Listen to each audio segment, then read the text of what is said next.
kita yang pertama Pak Badrus Zaman untuk menyampaikan sosialisasi penerimaan nasional penerimaan mahasiswa baru SNPMB tahun 2025. Kepada Pak Badrus Zaman, waktu dan tempat kami persilakan.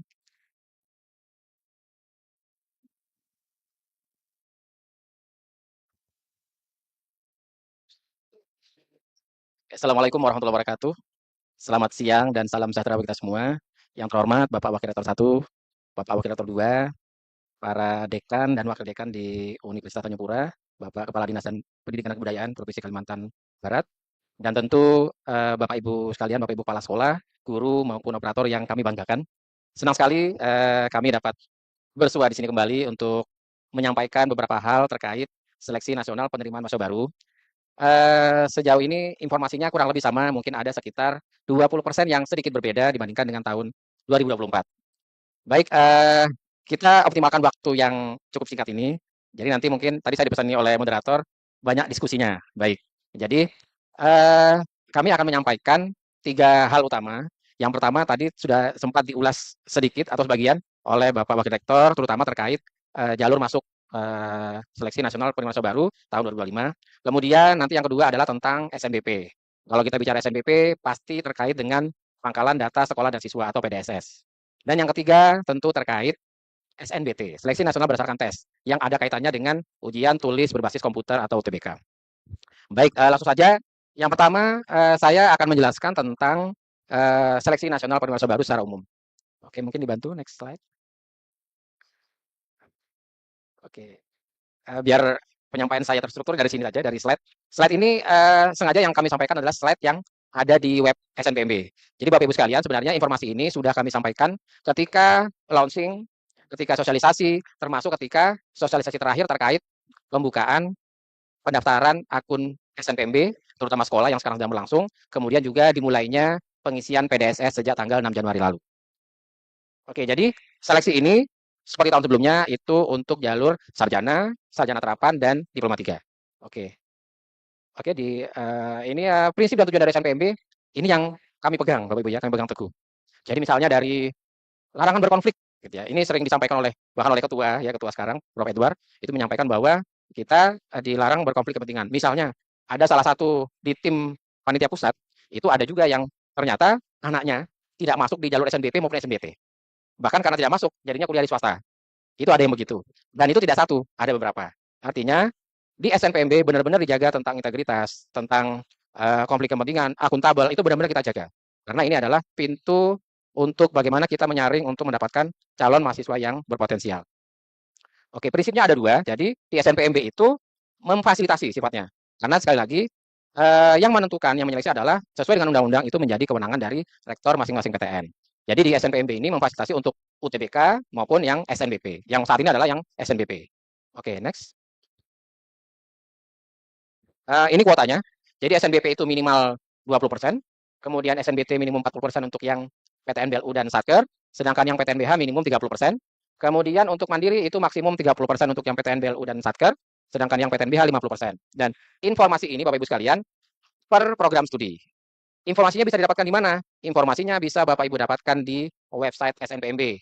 Jadi kalau misalnya Bapak Ibu masuk sering buka-buka web SNPMB, itu ada menu SNBP. Kemudian di situ ada submenu namanya PTN SNBP. Nah, di situ berisi informasi daya tampung seluruh program studi di perguruan tinggi negeri. Baik yang itu PTN akademik maupun yang PTN vokasi, yang itu yaitu politeknik. Nah, di sini ketentuan persentase ini adalah ketentuan per program studi. Jadi bisa saja ada di suatu PTN, ada prodi A itu dia SNBP 20%, SNBT 40%, yang mandiri 30%, ada juga yang bisa jadi SNBP 50% boleh. Atau SNBT 50 kemudian SNBT-nya 40, mandiri 10 itu boleh gitu ya. Jadi ketentuannya di sini adalah minimum, minimum dan maksimum. Begitu. Nah, saat ini kalau Bapak Ibu akses itu belum ada. Karena sekarang masih masa pengisian daya tampung yang dilakukan oleh PTN. Nanti ketika akan pendaftaran SNBP dibuka, informasi daya tampung akan tersedia, termasuk informasi daya tampung SNBT. Nah, nanti ketika sudah diumumkan SNBP dan sudah daftar ulang, nah nanti akan ada update daya tampung. Kok bisa update? Update-nya begini, misalnya di SNBP diterima 100, ternyata yang daftar ulang 80. Nah, kan ada 20 kursi kosong. Nah, itu dialihkan ke SNBT. Begitu. Bukan dialihkan ke mandiri tapi ke SNBT. Kalau misalnya nih, daya tampung di SNBP 20, ternyata terimanya 25. Nah, 5-nya ngambil dari mana? 5-nya ngambil atau mengurangi dari mandiri. Jadi begitu. Informasi itu tertera di webnya SNPMB. Jadi transparan, akuntabel di situ. Daya tampungnya terlihat jelas. Oke, next. Nah, ini tanggal penting yang sekarang sedang Bapak Ibu lakukan, yaitu registrasi akun. Jadi, untuk melakukan proses yang ada di SNPMB harus punya akun, baik itu sekolah maupun siswa. Untuk sekolah yang sudah punya akun, tidak perlu buat akun baru karena bisa menggunakan akun yang sebelumnya. Cuma permasalahannya masih ada beberapa sekolah yang lupa akunnya. Nah, itu bisa nanti klik lupa password. Atau bahkan ada yang lupa email akunnya atau username-nya itu ada. Atau username-nya dibawa lari sama operatornya itu ada. Jadi operatornya sudah keluar dari sekolah tersebut. Sementara yang megang operator datanya itu ada begitu. Nah, itu gimana? Ada solusinya? Ada. Jadi Bapak Ibu sekalian silahkan mengirim surat permohonan ke kami di Helpdesk. Nanti dengan prosedur tertentu kami sesuaikan. Tentu kami akan memastikan apakah yang minta benar-benar sekolah atau bukan. Jangan-jangan sekolah yang ngaku-ngaku gitu ya. Nah, itu tetap ada proses verifikasi.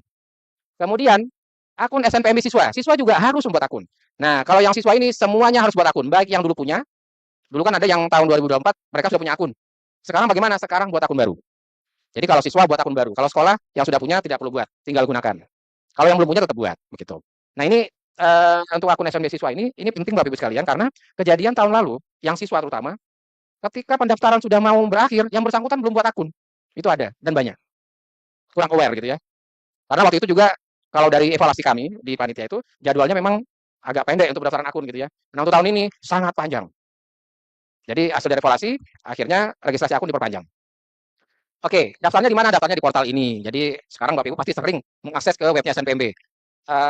Menurut pengamatan kami, yang aksesnya web di SNPMB itu paling banyak per detik itu bisa sampai sekitar per detik itu bisa sampai 3.000 per detik. 3.000 akses. Bahkan sempat agak down gitu ya karena saking banyaknya yang akses gitu ya. Sorry, sampai juta per detiknya. Oke, itu jadwal registrasi SNPMB 6 sampai 31 Januari. Jadi mulai kemarin, mulai pengisian PDSS sampai selesai pengisian PDSS. Sepertinya kalau sekolah sih tidak ada masalah sejauh ini ya. Karena registrasi sebagian besar itu sekolah sudah punya. Tinggal tantangan di sekolah adalah pengisian PDSS. Sedangkan SNBP registrasi akun SNPMB siswa itu sebenarnya mulai tanggal 13 sampai 27 Maret. Sebenarnya begitu. Cuma untuk keperluan sosialisasi tanda petik agak dibedakan. Padahal sama saja. Artinya tidak ada penutupan sebenarnya. 13 buka, 27 baru tutup. Karena 13 sampai 18 Februari untuk yang mereka daftar SNBP begitu. Kemudian untuk yang daftar SNBT 13 Januari sampai 27 Maret. Apakah mereka yang akan ikut SNBT saja boleh tanggal 13 boleh daftarnya begitu. Oke, next. Oke, ini sekarang saya akan menjelaskan tentang SNBP. Nah, ini bedanya, coba next dulu. Nah, yang beda di SNBP itu yang lagi hot ini ya, tentang e-rapor gitu ya. Nah, gini. Jadi kalau yang ini sama ya, pesertanya siswa SMA kelas terakhir atau kelas 12 atau kelas 14 bagi SMK yang 4 tahun pada tahun 2025. Dan ini WNI Bapak Ibu sekalian ya, warga negara Indonesia. Jadi kalau misalnya ada siswa SMA Bapak Ibu yang sekolah di situ tapi bukan WNI itu nggak bisa ikut ini. Termasuk SNBT nggak bisa. Kalau WNA ikutnya ya jalur internasional gitu ya. Kemudian biaya ditanggung oleh pemerintah karena tidak dipungut biaya.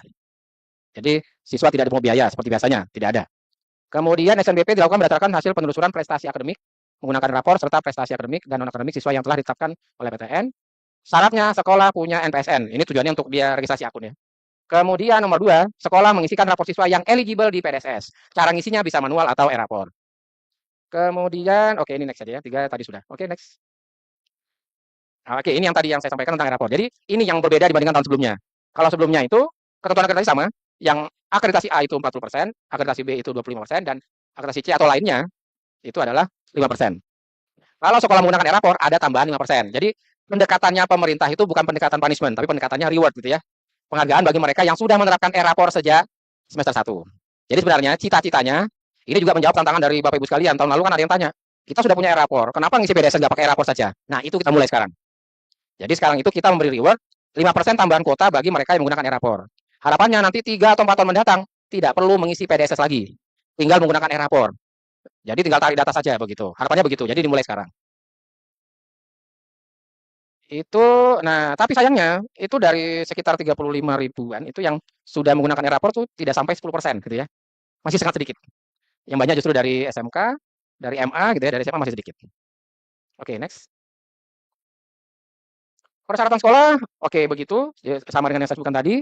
Pemeringkatan masih sama dengan tahun sebelumnya, menjadi kewenangan sekolah. Dengan acuan dari semester 1 sampai semester 5 atau prestasi akademik lainnya. Kemudian jumlah siswa yang masuk dalam pemeringkatan sesuai dengan ketentuan kuota agregat sekolah. Tentang pengisian data PDSS menjadi tanggung jawab kepala sekolah, bukan operator sekolah. Jadi dalam hal ini adalah kepala sekolah, cuma yang ditugaskan mungkin operator begitu ya. Jadi maksud kami di sini mempertegas. Jadi yang menjadi tanggung jawabnya itu kewenangannya adalah kepala sekolah.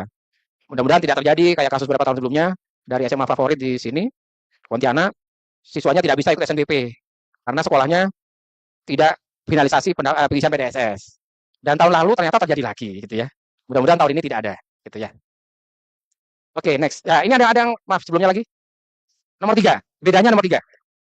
Tahapan pengisian PDSS telah selesai jika sekolah berhasil mengunduh bukti finalisasi pengisian PDSS. Ini yang baru. Jadi biar tidak ada pertanyaan lagi, Pak, saya sudah finalisasi. Setelah kami cek ternyata finalisasi tahap 1. Setelah kami cek finalisasi tahap 2, padahal finalisasi ada 4 tahap. Nah, sekarang kami tambahkan satu ini. Mengunduh bukti finalisasi pengisian PDSS. Itu di tahap terakhir. Sudah selesai 4 tahap, unduh itu, nah itulah buktinya. Kalau Bapak Ibu sudah mengunduh itu, berarti Bapak Ibu sudah aman. Kepala sekolah sudah menyelesaikan tugasnya untuk mengisikan, mengantarkan siswa-siswanya agar bisa daftar SNBP. Kalau belum mengunduh, belum aman, belum selesai. Dan itu bisa dimonitor oleh semua masyarakat karena bisa terlihat di webnya SNPB status pengisian.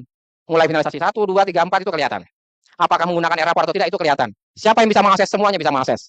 Bapak Ibu silakan akses di webnya SNPB, menu SNBP, di situ ada Viewer Monitoring PDSS. Ada tertera di sana. Oke, next. Nah, ini saya akan menyampaikan yang baru ini, yang model pengisian PDSS. Secara umum ada 2 macam. Ada yang manual, ada yang menggunakan sinkronisasi dengan e-rapor. Sebelum saya jelaskan diagram ini, jadi begini Bapak Ibu sekalian, e-rapor. Jadi data e-rapor yang ada di SNPMB itu mengambil datanya dari Pusdatin. Pusdatin dari mana? Pusdatin datanya dari Dapodik atau EMIS. Kalau di Kementerian Pendidikan dan Kebudayaan atau Dikdasmen ya sekarang ya, itu ngambilnya dari Dapodik. Kalau Kemenang ngambilnya dari EMIS. Begitu. Jadi dari sistem PDSS ini ngambilnya dari Pusdatin. Apa adanya dari Pusdatin, yaitu diambil. Nah, untuk e-rapor, sekarang sudah tidak bisa diubah. Karena terakhir pengubahannya tanggal 31 Desember. Gitu kan? Jadi apa adanya ada di e-rapor, ya sudah itu yang kita ambil. Kalau data itu lengkap, maka Bapak Ibu bisa menggunakan e-rapor. Begitu. Nah, alurnya kira-kira begini. Jadi bedanya, kalau yang manual itu ada 4 finalisasi. Kalau yang e-rapor ada 2 finalisasi. Lebih ringkas. Lebih cepat. Tidak perlu berlama-lama ngisi satu-satu, dilihat satu-satu, buat ledger dan lain-lain. Itu lebih sederhana sebenarnya. Sebenarnya sama sih, cuma e-rapor kan dicicil tiap semester. Nah, kalau PDSS, kegiatan selama 5 semester dikerjakan dalam satu waktu ini kan gitu ya. Tentu beda. Jadi untuk yang di atas, yang manual, saya kira seperti tahun lalu, yang pertama adalah finalisasi data sekolah, itu tahap finalisasi 1. Yang kedua, finalisasi siswa eligible. Yang ketiga, finalisasi kurikulum. Dan yang keempat atau terakhir adalah finalisasi nilai. Baru setelah itu bisa unduh bukti finalisasi pengisian PDSS. Nah, kalau Bapak Ibu sudah unduh tanda bukti, itu sudah selesai. Begitu. Nah, sedangkan kalau yang e-rapor, jadi ketika, oh ya saya belum jelaskan yang sini ya. Jadi yang pertama kan sekolah lihat data profil sekolah, dilihat. Data profilnya udah benar atau belum? Misalnya nama kepala sekolah, alamat, identitas, dan seterusnya, jumlah siswa. Kalau sudah benar, ya lanjut gitu ya. Kalau belum benar, ngapain? Diperbaiki datanya. Diperbaikinya di mana? Ya di Dapodik atau di EMIS gitu ya. Dan pastikan data itu sudah tersinkron ke Pusdatin. Kalau sudah di Pusdatin, maka di portal SNPMB diperbarui, klik akan ngambil data yang terbaru. Kalau udah begitu nanti di sini akan menyesuaikan. Begitu. Nah, kemudian setelah data sekolah udah benar, sekolah diberi kebebasan memilih mau menggunakan manual atau e-rapor. Ketika manual pakai prosedur yang atas. Ketika pakai e-rapor pakai prosedur di bawah dan otomatis siswa eligible-nya ditambah 5%. Jadi kalau pakai manual misalnya 10, di bawah menjadinya ya berapa? 1 ya.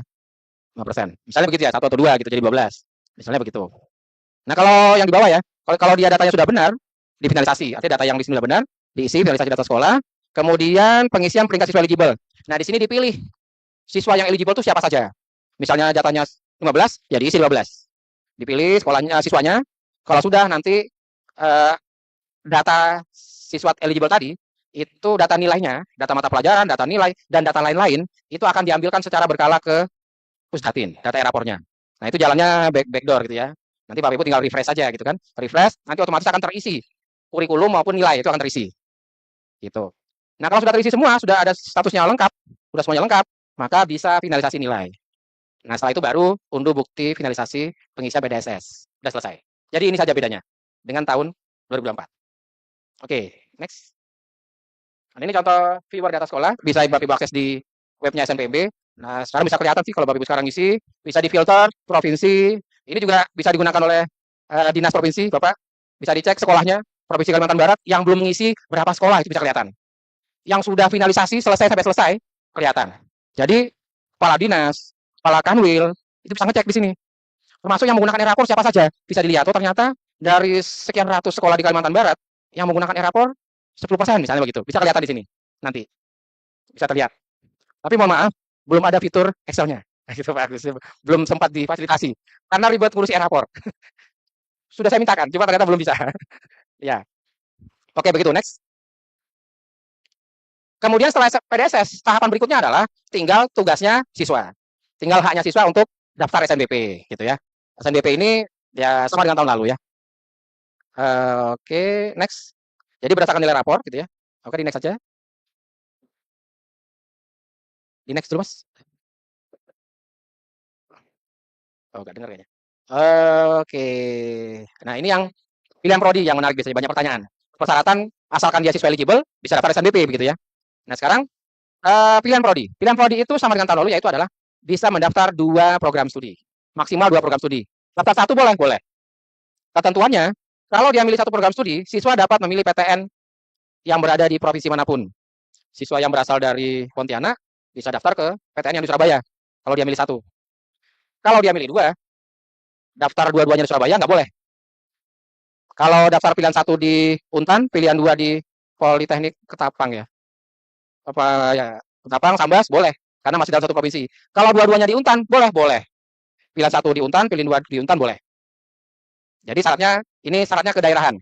Karena untuk pemerataan ya. Jadi, jika memilih 2 program studi, maka salah satu program studi harus berada di PTN pada provinsi yang sama dengan sekolah asalnya. Nah, daftar program studi dan tabung ada di webnya SNPMB. Oke, next. Kalau seleksinya, ya ini pakai rekam jejak, jadi berdasarkan nilai rapor. Berdasarkan nilai rapor yang diisikan oleh sekolah di PDSS dan prestasi lainnya, gitu ya. Nah, ini sama ya. Oke, next. Nah, ini rangkumannya kira-kira begini Bapak Ibu sekalian. Kemarin kita sudah melalui yang pertama pengumuman kuota sekolah. Saat ini masih tahap sanggah. Baik sanggah kuota sekolah maupun data sekolah itu masih berproses. Ya sebagai informasi yang masih ada sekolah yang datanya masih salah, data akreditasinya, jumlah siswanya, jurusannya tidak ada, itu masih ada. Ya bersyukur kalau Bapak Ibu sekolahnya sudah clear datanya ya. Kemudian registrasi akun, baik itu registrasi akun sekolah maupun siswa, kemudian pengisian PDSS. Jadi 1, 2, 4 sedang berlangsung. 3 nanti minggu depan. Ya. Kemudian nanti 3 sudah berlangsung sekolah ya. Yang hijau ini sekolah. Jadi yang oranye itu oleh panitia, yang hijau kegiatan sekolah. Jadi hijau ini sekarang sekolah sedang berproses gitu ya. 2, 3 dan 4 itu oleh sekolah. Sedangkan yang biru nanti oleh siswa, yaitu registrasi akun dan pendaftaran SNBP. Baru kemudian yang oranye itu adalah untuk seleksi maupun untuk pengumuman dari PTN atau panitia. Nah, setelah itu baru nanti daftar ulang oleh siswa ketika sudah diterima di PTN-nya masing-masing. Oke, next. Nah, ini jadwalnya bagus sekalian. Tadi kegiatannya di jadwalnya. Jadi sekarang kita di yang nomor 3 semua masih ya. 2, 3, 4 gitu ya. Kemudian nanti registrasi akun 13 untuk siswa 13 sampai 18, pendaftaran SNBP 4 sampai 18 Februari. Nah, ini bagus sekalian yang perlu diketahui. Registrasi akun siswa itu tanggal 13 sampai 18 Februari. Nah, di registrasi akun itu ada yang namanya tahap permanen registrasi akun. Nah, permanen itu bisa dilakukan setelah pengisian PDSS oleh sekolah. Jadi, siswa bisa daftar akun, tapi belum bisa permanen. Permanennya nanti setelah tanggal 31 Januari. Karena biar sinkron antara data sekolah dan data siswa. Setelah itu, baru nanti pendaftaran SNBP. Nah, di sini kalau Bapak Ibu lihat, jadwalnya ada irisan. Registrasi akun 13 sampai 18 Februari, sedangkan pendaftaran SNBP 4 sampai 18 Februari. Harapannya agar kejadian tahun lalu itu kan sekuensial urutan. Registrasi akun sendiri, baru kemudian daftar SNBP. Ternyata ketika daftar SNBP dimulai, ada yang nggak bisa daftar karena belum registrasi akun. Nah, sekarang dipanjangkan sekalian sampai masa pendaftaran SNBP. SNBP kan terakhir tanggal 18 Februari, maka registrasi akun sampai tanggal 18 Februari. Kalau ternyata dia daftarnya tanggal 18 dan belum bisa daftar, itu resiko berarti ya. Dia bisa nanti ikut SNBP. Kemudian pengumuman SNBP 18 Maret, daftar ulang masa unduh 4 Februari sampai 30 April. Nah, kegiatan ini kita lakukan dimulai dan diakhiri pukul 15.00 WIB. Biasanya begitu. Oke, next. Nah, yang ketiga tentang SNBT. Oke. Next saja. Nah, persyaratannya mirip dengan tahun lalu, jadi 3 tahun terakhir. Berarti lulusan 2025, 2024, dan 2023. Nah, SNBT ini nanti berdasarkan nilai UTBK 2025. Kemudian bedanya dengan tahun lalu, setidaknya ada dua bedanya. Yang pertama pelaksanaannya. UTBK nanti hanya satu gelombang. Tahun 2024 ada dua gelombang. Tahun ini satu gelombang saja. Oke, ketentuan yang nomor 4, siswa yang telah dinyatakan lulus seleksi jalur SNBP 2025, SNBP 2024, dan SNBP 2023 tidak dapat mengikuti SNBT 2025. Jadi prinsipnya, mereka yang sudah diterima SNBP tidak bisa daftar SNBT, gitu Bu ya. Jadi Bapak Ibu kepala sekolah atau BP gitu ya, pilihan prodi di SNBP kan dua, maksimal dua. Tetapi boleh satu. Maksud saya, tidak usah dipaksa. Siswa mau hanya milih satu ya satu saja gitu ya. Atau ada siswa yang nggak mau daftar SNBP, tidak usah dipaksa daftar. Karena kalau dia nggak cocok dengan prodinya misalnya, dia nggak bisa daftar SNBT gitu ya, kalau diterima. Oke, next. Oke, next. Nah ini yang saya sampaikan tadi, pelaksanaan UTBK-nya. Pelaksanaan UTBK dilaksanakan dalam satu gelombang, selama 10 hari. Kalau tahun 2024 itu dua gelombang selama 14 hari. Kalau sekarang dipersingkat gitu ya, 10 hari. Dengan 2 sesi per hari, yaitu pada tanggal 23 April sampai 30 April dan 2 sampai 3 Mei. Tanggal 1 Mei istirahat karena libur nasional.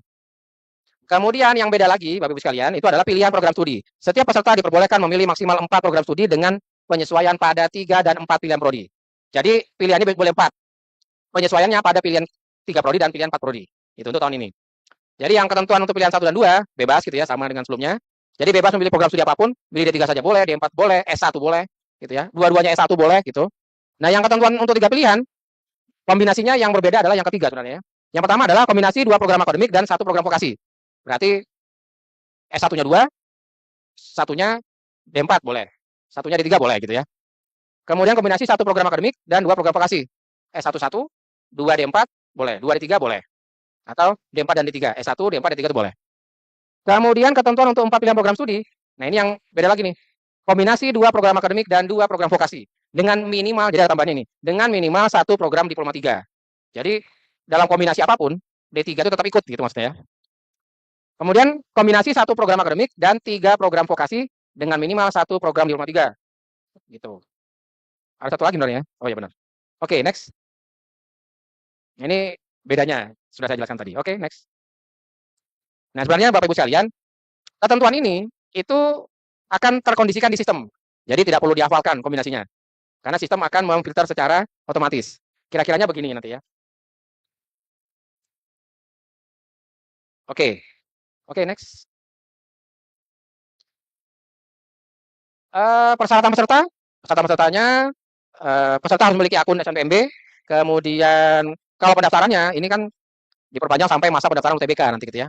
Kemudian warga negara Indonesia, yang ketiga siswa SMA kelas 12 atau kelas terakhir, sedangkan yang paket C adalah pada tahun 2025 maksimal usia 25 tahun pada 1 Juli. Kemarin itu ada yang tanya, kalau dia itu 25 lebih 1 hari, dia lahirnya tanggal 30 Juni, boleh nggak? Tidak boleh. Karena sudah tidak sesuai ketentuan. Gitu ya. Kemudian nanti Bapak Ibu sekalian, ini kepala sekolah. Jadi kan bisa jadi pada saat pelaksanaan, saya nggak tahu, pada saat pelaksanaan UTBK nanti, apakah siswa sudah memiliki SKL atau tidak? Tapi setidaknya minimal, kalau memang dia dibekali surat pernyataan kelas 12, maka tolong di situ terisi informasi ada NPSN sekolah, NISN siswa, nama siswa, kelasnya siswa, IPA atau IPS terutama. Kemudian ada pas foto terbaru, berwarna. Tujuannya apa? Tujuannya agar panitia pelaksana di lapangan itu bisa konfirmasi, oh yang duduk di sini adalah orang yang memang yang berhak begitu. Kemudian ada stempel atau cap sekolah dan ada tanda tangan kepala sekolah. Ini tujuannya Bapak Ibu sekalian bukan untuk mempersulit, tapi agar panitia UTBK dapat memverifikasi bahwa yang datang atau yang duduk di kursi tersebut adalah orang yang berhak. Karena masih ada sekolah yang tidak membekali siswanya ini gitu. Kasihan panitia atau kasihan siswanya nanti nggak dibolehkan masuk. Jadi dibuat standar begini ketentuannya. Kemudian ukuran pas foto berapa? Yang kira-kira panitia bisa lihat dengan jelas. Jangan 2x3 terlalu kecil. Sebaiknya 4x6. Gitu. Oke, kemudian lulusannya 3 tahun terakhir untuk SMA sederajat dari luar negeri harus memiliki ijazah yang sudah diserahkan. Nanti ada NPSN sendiri. Kemudian untuk peserta portofolio wajib unggah portofolio. Ada 11 ini tetap. Kemudian memiliki kesehatan yang memadai sehingga tidak mengganggu kelancaran proses studi. Yang ke-8 bagi peserta berkebutuhan khusus tunanetra wajib mengunggah surat pernyataan tunanetra. Ini juga penting. Di sini diselenggarakan, Pak? Ada ya? Nah, ini juga nanti dari kepala sekolah yang menandatangani. Kemudian membayar biaya UTBK kecuali peserta kuliah. Biayanya tetap tidak berubah. Oke, next. Nah, kemudian yang berubah selanjutnya adalah materi tes. Materi tesnya tidak berubah. Yang berubah hanya waktunya saja. Saya nggak hafal di mana yang berubah. Cuma di sini ada yang kalau materi serum sama, jumlah soal ada yang berubah sedikit. Detailnya bisa dilihat di web SNPMB, itu ada secara detail materinya ada di situ. Jadi materi kita kan ada berapa? Ada ini ya 7 ya. Penalaran umum, pengetahuan dan pemahaman umum, pemahaman bacaan dan nulis, dan pengetahuan kuantitatif ini untuk MTPS. Sedangkan yang penalaran itu literasi, ada literasi bahasa Indonesia, literasi bahasa Inggris, dan penalaran matematika. Jadi kalau dari subtesnya ada 7. Masing-masing soalnya begitu. Waktunya untuk detailnya bisa lihat di web SNPMB. Termasuk juga untuk latihan soalnya ada di sana. Oke, next. Ini rangkuman dari yang saya sampaikan di awal. Jadi mulai dari registrasi akun, tahap 2, 3, 4 itu adalah pendaftaran. Kemudian yang kelima adalah mengikuti UTBK, yang satu gelombang tadi selama 10 hari. Nanti akan ada pengumuman pada tanggal 28 Mei, kemudian masa uji sertifikat SNBT untuk mereka daftar mandiri atau untuk keperluan daftar ulang gitu ya. Gitu. Oke, next. Kemudian untuk pembayaran masih tetap Bapak Ibu sekalian. Nah, di sini ada kita tetap bekerjasama dengan 5 mitra bank. Di sini yang tidak kami tuliskan adalah pendaftaran via teller, masih mungkin teller ya. Cuma kenapa tidak kami sebutkan? Biar masyarakat via mobile gitu, biar tercatat. Kalau teller kan hanya bukti gitu ya, bukan bukti apa. Nah, tapi bisa sih ya sebenarnya, masih bisa pakai teller. Cuma disarankan pakai ini yang non teller. Oke. Nah, ini jadwalnya rekap jadi jadwal penting dari UTBK SNBT. Registrasi akun nanti tanggal 13 sampai 27, 13 Januari sampai 27 Maret. Pendaftaran 11 sampai 27 Maret. Pelaksanaan UTBK 23 April sampai 3 Mei. Untuk pelaksanaan UTBK masih sama ketika pendaftaran. Peserta hanya bisa milih tempat dia tes. Tidak bisa milih jadwalnya. Jadi saya dari Pontianak mau tes di Untan ya boleh. Tapi dapat jadwal kapan? Itu sistem yang menentukan, gitu ya. Kemudian pengumuman hasil nanti tanggal 28 Mei, masa unduh sertifikat 3 Juni sampai 31 Juli. Oke, next. Terkait KIP kuliah, ini masih tetap Bapak Ibu sekalian. Kalau jadi ketentuannya, yang pemegang KIP kuliah Kemdikti-Saintek itu bisa digunakan pada prodi-prodi yang di Kemdikti-Saintek. Jadi tidak bisa mendaftar di prodi yang ada di PT KIN, gitu. Ketentuannya sama. Informasi detail dari KIP kuliah itu bisa diakses di sana, kip-kuliah.kemdikbud.go.id. Begitu. Oke, next. Nah, ini kalau ada yang mau ke kantor kami di sini, masih tetap gitu ya. Kemudian, nah ini tadi disampaikan oleh Pak Agus tadi, Bapak Ibu bisa bertanya atau mengkonfirmasi informasi, itu bisa melalui layanan helpdesk kami di halo.snpmb.bpp.kemdikbud.go.id atau singkatnya adalah halo.snpmb.id. Kayaknya itu perlu kita sosialisasikan juga ya. Jadi kita ada alamat baru sebenarnya tapi masih transisi, yaitu snpmb.id. Daripada kita harus baca panjang gitu ya. Kemudian call center bisa di situ atau telepon di sana. Laman resmi kami ada di sini, jadi informasi ada di sini semua Bapak Ibu sekalian. Termasuk di media sosial kami, coba di next. Media sosial. Nah, di sini ini silakan kalau perlu di-follow, di-like, dikasih bintang, dikasih apa, lonceng gitu ya. Karena informasi pasti kami sampaikan melalui kanal resmi ini. Jangan percaya kanal yang lain. Itu yang jadi apa? Acuan utama adalah di webnya SNPMB dan media sosial kami. Di Instagram, di YouTube, di Facebook, di TikTok, di X juga begitu. Oke, saya kira itu. Oke, next. Ya, saya kira itu Bapak Ibu sekalian yang bisa saya sampaikan. Senang nanti misalnya ada diskusi lebih lanjut untuk masalah-masalah terkait 3 hal tadi. Demikian saya kira. Wassalamualaikum warahmatullahi wabarakatuh.